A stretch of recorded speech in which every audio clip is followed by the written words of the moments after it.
There's a big issue at play here as you prepare for the Trump administration. I know you're more than cognizant of the fact that Donald Trump has hundreds of millions, if not billions of dollars in businesses and business interests around the nation and throughout the world. During the campaign, he was asked what he would do with his businesses if he won. Take a listen. If I become president, I couldn't care less about my company. It's peanuts. I have Ivanka and Eric and Don sitting there. Run the company, kids. Have a good time. I'm going to do it for America. Okay? So I would be willing to do it. So you'll put your assets in a blind trust? I would put it in a blind trust. Well, I don't know if it's a blind trust if Ivanka, Don, and Eric run it, but is that a blind trust? I don't know.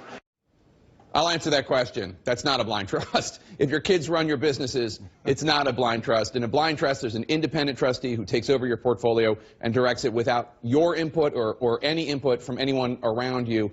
Do you think that to avoid any conflicts of interest, not to mention questions by the public as to whether he's making decisions, at least in part for his own financial reasons, do you think it would be best for Mr. Trump to set up a true blind trust with no involvement from him or his kids? Well, first of all, you realize that those laws don't apply to the president, right? So the president doesn't have to have a blind trust. For some reason, when the law was written, the president was exempt. I think he's in a very unusual situation. He would basically put his children out of work and they'd have to go start a whole new business, and that would set up the whole set of new problems. So it would seem to me that if he set up a situation in which the children were running it, there was a legal or clear document that meant that he would not be involved, he would have no interest in it, he would have no input into it, he would just have a passive interest. That would be the kind of thing that would work here. It's kind of unrealistic to say you're going to take the business away from the three people who are running it and give it to some independent person. And remember, they can't work in the government because of the government rule against nepotism, so you'd be putting them out of work. So I think you're going to have to fashion something that is very comfortable, something that's fair, something that assures the American people, as he said, he has no interest in what's going on in the business, and that his children get to run the business they know how to run. Right. And stay out of all government matters. Well, but Mr. Mayor, I mean, his children are, you know, as I don't need to tell you, they are a huge part of his advisory committee. They are advising the transition. Ivanka, Don Jr., and Eric. Jared Kushner, Ivanka's husband, is being talked about as coming on board and working at the White House, even if he's not paid for it. If he does not set up a truly blind trust, how can the American people have confidence that when he makes a decision that he isn't at least partly making it to enrich himself? Well, even if he turned it over to an independent trustee and it was the Trump Corporation, you can't, I mean, there's no perfect way to do this. You have to have some confidence in the integrity of the president. The man is an enormously wealthy man. I don't think there's any real fear or suspicion that he's seeking to enrich himself by being president. If he wanted to enrich himself, he wouldn't have run for president. So I think there can be a way to do this. And by the way, Jared Kushner has his own company, completely independent of Trump, that is a very, very successful real estate company. He's maybe, you know, one of the biggest in New York. So Jared is a kind of different situation.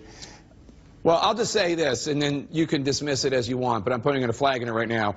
If a blind trust is not set up, this is going to be an issue for Donald Trump for the duration of his presidency, because every decision he makes, whether it's the pipeline in North Dakota or business relationships in Turkey, everything is going to be under the lens of, well, what is the effect of this on his wealth and his family's wealth? I get that you think that's not a consideration or not as serious a consideration. No. What I'm telling you is the trust solution isn't much better, meaning an independent trustee would run it, and any decision that he made, even if he didn't know it, that helped him, somebody would run it down and say, oh my goodness, he may have made it for that reason.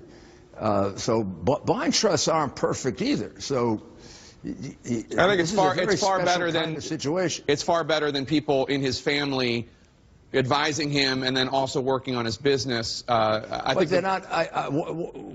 Once he gets into government, they will not be advising him. I mean, there'll have to be a wall. There'll have to be a wall between them with regard to government matters.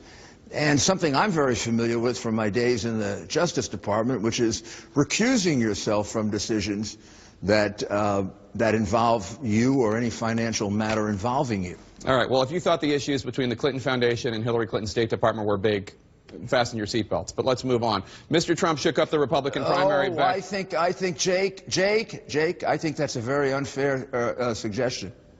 There you were talking about enormous amounts of cash. I'm counting up to about $230 million that went for specific actions like talking to the IRS, and I don't see that happening in a Trump administration. This man didn't run for president because he wants to get rich. He's rich already, so I don't think you're going to have that happen unless you try to make it happen. All right.